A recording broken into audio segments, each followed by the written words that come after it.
Pendant des décennies après les missions Apollo et Luna, la Lune a gardé ses secrets, tandis que l'humanité tournait son regard vers d'autres mondes. Le dernier retour d'échantillons par l'Union soviétique en 1976 a marqué la fin d'une ère. Et puis, apparemment du jour au lendemain, la course lunaire a repris. De nouvelles fusées SpaceX se sont élancées dans le ciel. La NASA a développé le programme Artemis, et la Chine s'est aventurée discrètement là où personne n'était jamais allé auparavant. Des rumeurs ont commencé à circuler sur d'étranges découvertes sur la face cachée de la Lune. Qu'a-t-on vraiment trouvé sous la poussière lunaire? Et pourquoi tout le monde y retourne-t-il? Pour commencer, donnons un peu de contexte. L'exploration lunaire de la Chine a commencé relativement récemment, dans les années 2000. Suivant un plan ambitieux étape par étape, l'administration spatiale nationale chinoise a lancé une série d'orbiteurs et d'atterrisseurs Chang'e, nommés d'après la déesse de la Lune, pour étudier systématiquement notre plus proche voisin céleste. Leurs objectifs combinaient science et stratégie, marquant l'ascension de la Chine en tant que puissance spatiale. Chang'e 1, lancé en 2007, était le premier orbiteur lunaire de la Chine. Il a créé une carte tridimensionnelle de la surface de la Lune et analysé la composition du sol. Notamment, les instruments de Chang'e 1 ont détecté des signes d'hélium-3 dans le régolithe, un premier indice des ambitions de la Chine en matière de ressources. Un orbiteur de suivi a été lancé en 2010 avec des caméras à plus haute résolution. Chang'e 2 a examiné les sites d'atterrissage potentiels pour la prochaine mission. Il a volé à seulement 15 km au-dessus de la surface pour photographier les zones d'atterrissage possibles et vérifier la sécurité du terrain. Seulement 3 ans plus tard, la Chine a réalisé son premier atterrissage en douceur sur la Lune. Le vaisseau spatial a atterri sur la face visible dans la mer des pluies et a déployé le rover U2. C'était le premier atterrissage lunaire au monde depuis 1976, mettant fin à des décennies de silence. U2 a arpenté les plaines grises, transportant un télescope ultraviolet, le premier observatoire lunaire de ce type. En 2019, Chang'e 4 a été lancé, une mission qui allait entrer dans l'histoire. Initialement une sauvegarde pour Chang'e 3, il a été réaffecté à une expédition vers la face cachée de la Lune. Son objectif était de devenir le premier vaisseau spatial à atterrir là-bas, un exploit qu'aucune autre nation n'avait réussi. Le programme méthodique de la Chine a démontré non seulement une prouesse technologique, mais aussi une ambition géopolitique. L'administration spatiale nationale chinoise, directement supervisée par l'armée, poursuivait des objectifs doubles, la découverte scientifique et le prestige stratégique. Certains analystes estiment que l'accent mis par la Chine est motivé par la poursuite de ressources stratégiques, marquant le début d'une nouvelle course à l'énergie lunaire. En d'autres termes, au-delà de la fierté nationale, la motivation clé réside dans les richesses intactes de notre satellite, métaux, eau et combustible nucléaire. Ainsi, le 3 janvier 2019, Chang'e 4 est descendu dans la nuit étrangère de la face cachée de la Lune et a effectué un atterrissage en douceur dans le cratère von Karman. Ce cratère se trouve dans le colossal bassin pôle Sud-Aitken, l'une des plus grandes structures d'impact connues du système solaire. L'importance de la face cachée est immense. Elle est toujours tournée à l'opposé de la Terre, cachée de nos bavardages radio, et elle était restée inexplorée par les atterrisseurs précédents. Les scientifiques avaient longtemps espéré étudier son terrain ancien et son environnement radio intact, mais les obstacles techniques étaient énormes. Parce que la masse de la Lune bloque la communication directe, aucune sonde ne peut contacter la Terre depuis la face cachée sans relais. La Chine a proposé une solution élégante, un satellite dédié appelé Queqiao ou pont de la Pie. En mai 2018, Queqiao a été positionné au point de Lagrange L de Terre-Lune, planant au-delà de la Lune avec une ligne de vue constante vers la Terre et la face cachée de notre satellite. Ce relais était critique. Dès que Chang'e 4 a commencé à freiner près de la surface, ses commandes d'atterrissage ont été relayées via Queqiao. Quelques instants après l'atterrissage, la sonde a appelé chez elle via ce pont de communication. Néanmoins, le site d'atterrissage lui-même est resté en silence radio total, un emplacement idéal pour de nouvelles expériences. Ici, Chang'e 4 a déployé son rover U2 2, qui a roulé sur la poudre grise 12 heures après l'atterrissage. C'est une première pour l'humanité et un exploit impressionnant. Félicitations, a déclaré l'administrateur de la NASA Jim Bridenstine, alors que les scientifiques américains applaudissaient l'exploit. Maintenant, depuis la face cachée, les caméras de U-2 ont capturé un paysage qu'aucun œil humain n'avait jamais vu de près. Une plaine criblée de cratères sous un ciel noir. La géologie de la face cachée a intrigué les chercheurs. Elle manque des mers de lave sombre qui dominent la face visible. Au lieu de cela, elle présente une croûte plus épaisse criblée de cratères. En l'explorant, la sonde pourrait enfin aider à répondre à une question de longue date. Pourquoi les deux faces de la Lune diffèrent-elles si dramatiquement? Et ainsi, les missions chinoises ont commencé à excaver, ou plutôt à dévoiler, une multitude de découvertes, allant de matériaux exotiques à des indices de ressources qui pourraient servir de carburant pour de futures colonies. Cependant, ces découvertes suscitent non seulement la curiosité, mais fournissent également des réponses à de nombreuses questions de longue date. Et en tête de liste, bien sûr, se trouve l'isotope hélium-3. Un trésor dans la poussière est l'une des ressources lunaires les plus discutées. Rarement trouvé sur Terre, il existe en abondance dans le sol lunaire, déposé au fil des siècles par le vent solaire. Théoriquement, l'hélium-3 pourrait alimenter des réacteurs à fusion nucléaire, offrant une énergie propre à une échelle immense. Les scientifiques chinois soulignent ce potentiel. En 2020, parmi les échantillons récupérés par Chang'e 5, un nouveau minéral a été découvert et nommé changésite qui contient de manière intéressante des traces d'hélium-3. Son attrait est frappant. Seulement 40 grammes d'hélium-3 pourraient produire autant d'énergie que 5000 tonnes de charbon. Les estimations suggèrent que plus d'1 million de tonnes d'hélium-3 sont présentes dans le régolithe lunaire, et c'est suffisant pour alimenter la Terre pendant des milliers d'années. Sans surprise, les orbiteurs et rovers lunaires chinois cartographient la distribution de l'hélium-3 et analysent le régolithe depuis le tout début. Ce gaz précieux pourrait devenir la ruée vers l'or de l'exploitation minière lunaire future. Et les missions Chang'e sont des prospecteurs efficaces qui examinent les sites les plus prometteurs. Pourtant, toutes les découvertes n'étaient pas si prévisibles. À la mi-2019, les opérateurs de U-2 ont remarqué quelque chose d'inhabituel dans un petit cratère, une tache brillante et texturée qui différait du sol environnant. La découverte du gel mystérieux a agité Internet. Qu'est-ce qui pourrait être collant ou liquide sur une lune sans air? Du verre volcanique, de la fonte de météorites ou quelque chose d'encore plus étrange. Les responsables chinois ont d'abord retenu toute photographie, alimentant une spéculation intense.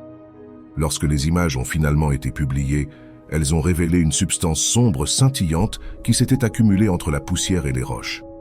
Les scientifiques qui ont analysé son spectre l'ont identifié comme de la brèche, du sol et de la roche fusionnée par la chaleur d'un impact de météorite. En d'autres termes, un morceau de roche lunaire vitreuse, probablement riche en minéraux comme l'olivine et le pyroxène, avait fondu en une masse lisse.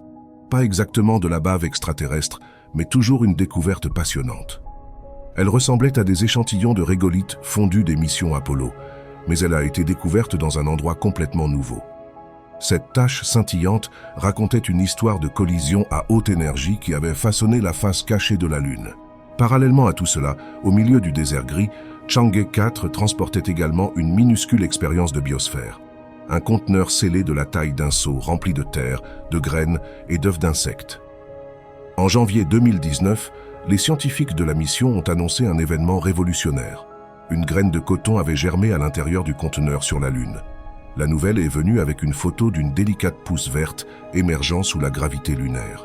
La première plante de l'histoire humaine a poussé sur un autre corps planétaire. C'était un aperçu symbolique des futures serres. Cependant, la petite plante n'a pas vécu longtemps.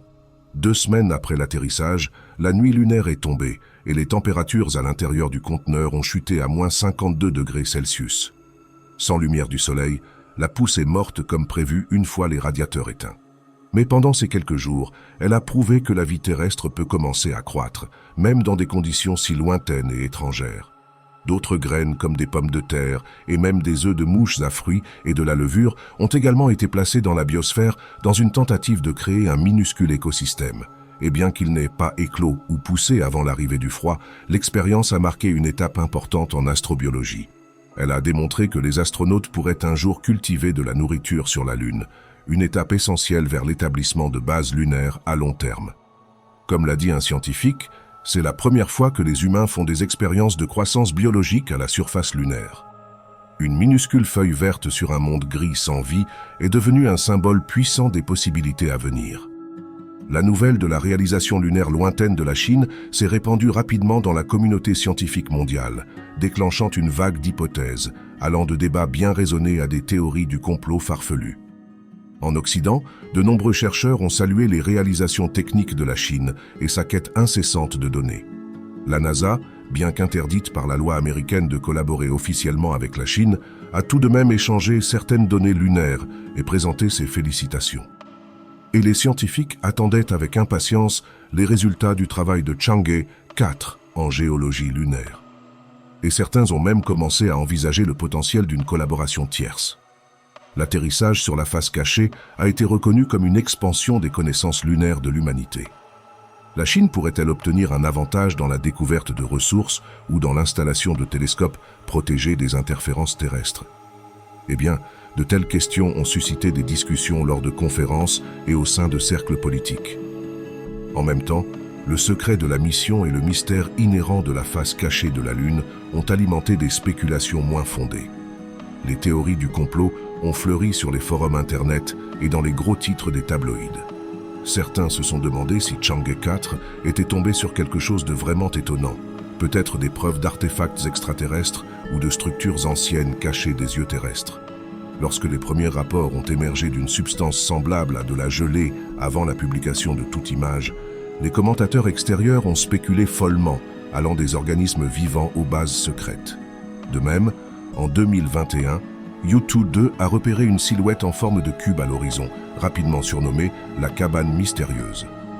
Pendant plusieurs semaines, Internet abourdonne de blagues et de théories selon lesquelles le rover avait découvert un monolithe ou une cabane extraterrestre. L'équipe du rover a joué le jeu en utilisant le surnom de maison mystérieuse, mais n'a fait aucune affirmation extraordinaire.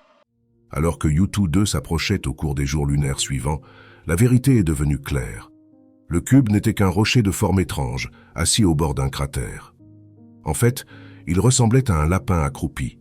Tout à fait approprié puisque U2 se traduit par lapin de jade. Au-delà des extraterrestres, il existe des théories plus stratégiques et plausibles. Les observateurs notent que le programme spatial chinois a des liens militaires, soulevant des inquiétudes quant à d'éventuels objectifs cachés sur la face cachée. Certains suggèrent qu'une base là-bas pourrait être utilisée pour dissimuler des activités, ou même servir de point de surveillance ou de détection de lancement de missiles protégés de la Terre. Cependant, il n'y a aucune preuve que Chang'e 4 ait transporté autre chose que des instruments scientifiques. Sa charge utile a été publiée ouvertement et comprenait même des contributions de l'Europe, telles que le détecteur de neutrons de la Suède et l'expérience de radiation de l'Allemagne. Néanmoins, le calendrier et l'orientation des efforts de la Chine, alors que les États-Unis et d'autres pays retournent également sur la Lune, ont alimenté les discussions sur une nouvelle course spatiale. Nous comprenons maintenant que ce qui a été découvert sur la face cachée de la Lune remodèle les plans futurs non seulement pour la Chine, mais pour toutes les nations spatiales. Les découvertes et les leçons des missions Chang'e ont eu plusieurs implications majeures. Tout d'abord, la faisabilité d'une base lunaire. Le succès du programme ouvre la porte à la construction d'une base de recherche sur la Lune, peut-être sur sa face cachée. Si les humains s'installent là-bas, ils pourraient profiter d'un silence radio sans précédent en astronomie, et cela leur permettrait d'écouter l'univers sans interférence terrestre. Cependant, la face cachée signifie également un isolement de communication permanent. Les futures bases dépendront probablement de satellites relais comme Keqiao. La Chine a des plans pour construire une station de recherche robotique cette décennie, utilisant potentiellement l'impression tridimensionnelle pour construire des installations à partir du sol lunaire. La face cachée n'est plus intouchable. Nous pourrions donc un jour voir des habitats ou des observatoires construits dans des endroits qui sont à jamais cachés de la Terre. Au-delà de cela, les dépôts confirmés d'hélium 3 et d'autres découvertes minérales augmentent la perspective de l'exploitation minière lunaire. Si l'hélium 3 peut être extrait en quantité significative, il pourrait révolutionner la production d'énergie sur Terre. Les scientifiques chinois estiment qu'1 million de tonnes d'hélium 3 lunaire pourrait répondre aux besoins énergétiques de la Terre pendant 10 000 ans, et cela résoudrait essentiellement les problèmes mondiaux d'énergie et de climat. Bien qu'il s'agisse d'une prédiction quelque peu spéculative et probablement à des décennies de la réalisation, la course à l'hélium 3 fait maintenant partie d'une stratégie géopolitique. La nation qui développera en premier une extraction lunaire efficace obtiendra un immense avantage stratégique en matière d'énergie. Les missions lunaires de la Chine jettent les bases de l'évaluation de la praticabilité de l'exploitation minière.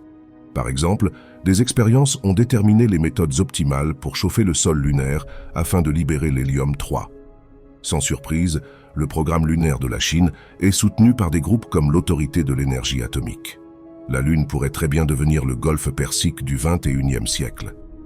Bien que les missions lancées aient atterri loin des pôles, les résultats sont liés à la chasse plus large à la glace d'eau. Ces dernières années, de nombreuses missions telles que la sonde ELSROS de la NASA et Chandrayaan-1 de l'Inde ont confirmé qu'il y a de l'eau dans les cratères ombragés de la Lune, en particulier au pôle. L'eau est inestimable.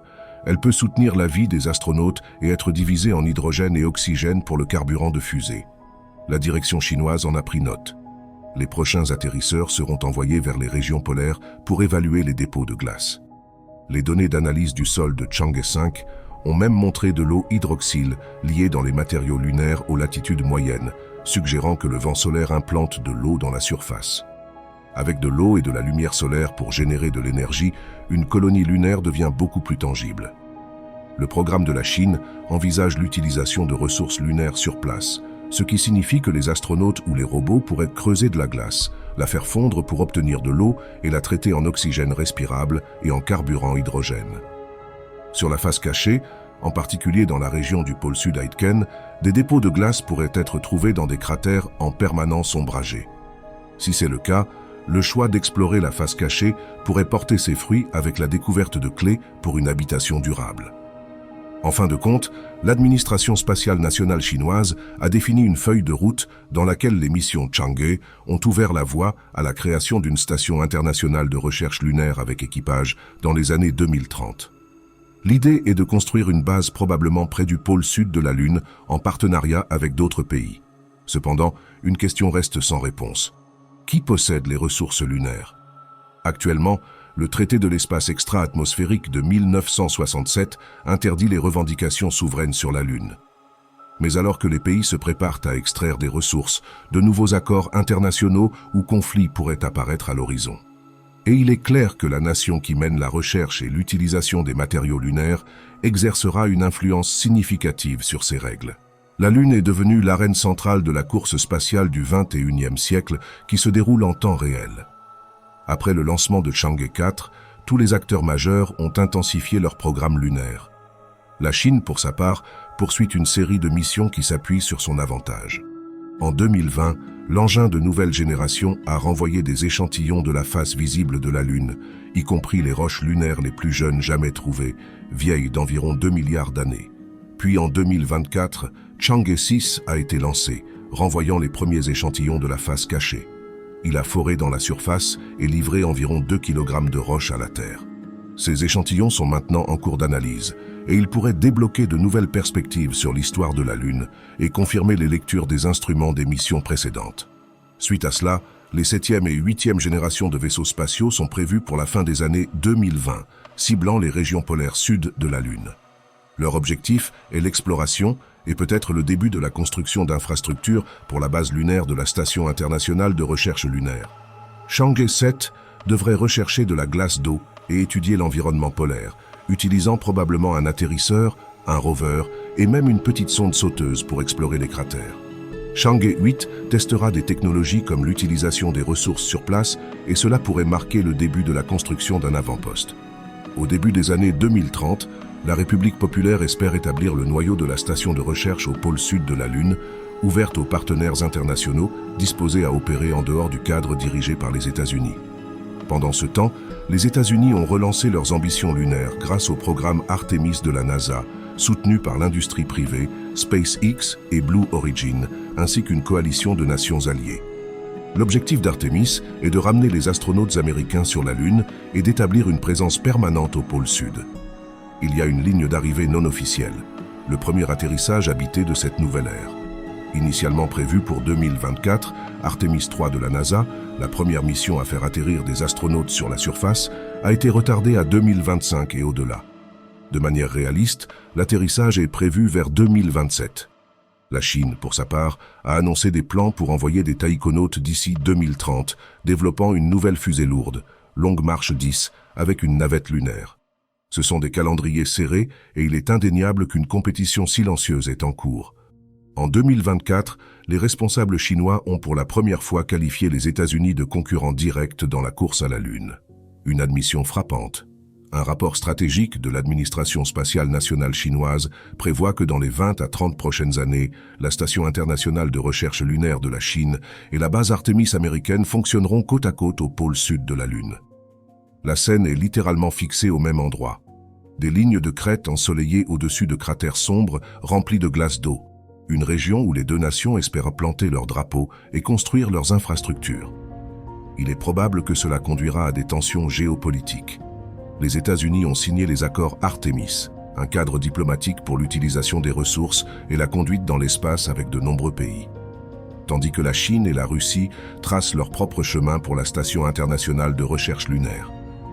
Il y a aussi des inquiétudes concernant une prise de terre, non pas de territoire en soi, mais de sites stratégiques. Les deux camps veulent sécuriser les meilleurs emplacements, des endroits avec une lumière solaire perpétuelle pour l'énergie solaire et la proximité des dépôts de glace. La question de savoir quelles règles régiront cette activité reste sans réponse. Ce n'est pas la course acharnée des années 60, mais un mélange plus complexe de collaboration et de rivalité. Légalement, la NASA et l'administration spatiale nationale chinoise ne peuvent pas travailler en tête-à-tête, mais des intermédiaires tels que l'Europe, qui a des instruments sur Chang'e et est également un partenaire d'Artemis, créent un réseau de coopération indirecte. Pourtant, la vue d'ensemble est claire. La course spatiale est de retour, cette fois avec la Lune comme prix pour une exploration durable et peut-être une exploitation. Dans les années 1960, la course à la Lune consistait à battre les rivaux et à laisser une empreinte. Mais dans les années 2020, il s'agit de construire une base pour l'avenir. La question ultime peut être celle-ci. Ces découvertes encourageront-elles la coopération au profit de tous ou alimenteront-elles une compétition qui divise le royaume lunaire ? Pour l'instant, la face cachée de la Lune n'est plus dans l'obscurité. Elle est devenue le terrain d'essai d'une nouvelle ère. Alors que les nations et même les entreprises privées considèrent la surface lunaire comme le prochain Far West. Et pendant ce temps, les secrets qui pourraient façonner l'avenir de notre planète attendent tranquillement sur le globe argenté au-dessus.